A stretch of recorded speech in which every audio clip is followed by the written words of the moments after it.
Alrighty then. Successful indie author, May I Write a Novel? May Writing Challenge, day 23. It is May 23rd, and we're moving right along. Collectively written 2.85 million words. Million? Billion? Okay, million. We're getting there. Collectively, we're getting there. Wherever you go, there you are. So, however many words we get, that's how many we get. I'm on track. And a lot of people are on track. I see some great numbers out there. I see a few people over 100% already of their goal. Keep pressing. If that's what you want and that's what you need for your business, you are the talent. Nurture the talent, reward them appropriately, and keep them engaged, keep them happy. Don't burn them out. Don't ride on their shoulders like wet monkeys. We don't want that. Engaging your reader. Think of yourself as the director, and you are showing the scene.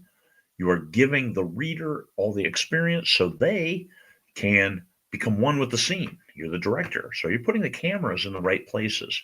And this goes to first person, third person, second person, fifth person. My cousin's brother's roommate suggested that would be cumbersome. But first person or third person is what is the right perspective? First person, you're seeing everything through that person's eyes, and that limits your perspective. That limits how much other ancillary information you can inject in the story. However, it works. Post-apoc works great, and that's what readers expect. What about science fiction? Could go either way. You see Andy Weir, he'll write first person or third person. The Project Hail Mary, was written in first person present. It's a little bit jarring at first. However, it worked. And this is all you've got to do. Make it work right for your reader.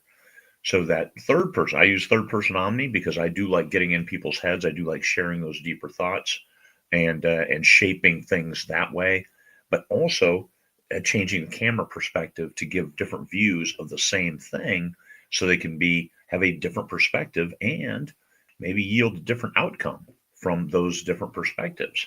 Is it 6? Is it 9? Well, one is correct, but which one is the right orientation?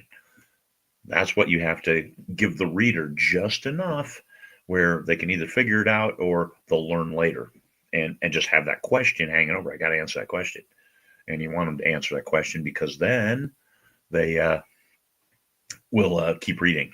You don't want to give them reason to stop reading. So how are you shaping your scenes? How are you injecting those 5 senses? Taste, sight, sound, smell, touch, 5 senses. How are those being engaged for your readers? How does that reader feel? Can they see what you want? Can they hear? Can they smell? Can they taste something?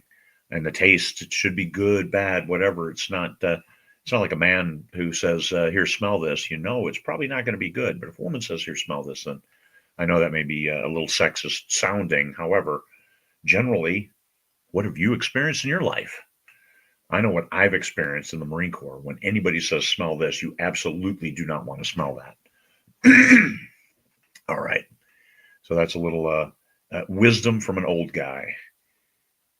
The 5 senses. Are you getting where you want to go in your scenes? Are you taking the reader there? Are you dragging them? Or are you showing them and they want to go where you're leading them? That's the epitome. That's the end game that you're looking for.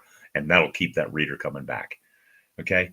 Keep jamming. Get those good words. And we'll talk to you tomorrow. Peace, fellow humans.